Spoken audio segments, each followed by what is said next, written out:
इसीलिए आप देख रहे हैं 149.98 पर वो इसी जगह पर उसको ओवर करना है। अपने दर्शकों को बढ़ा के लगभग 22 सेकंड तक इसी 150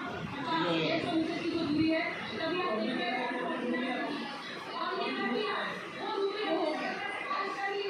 खुशी की घड़ी है जल्दी से बताइए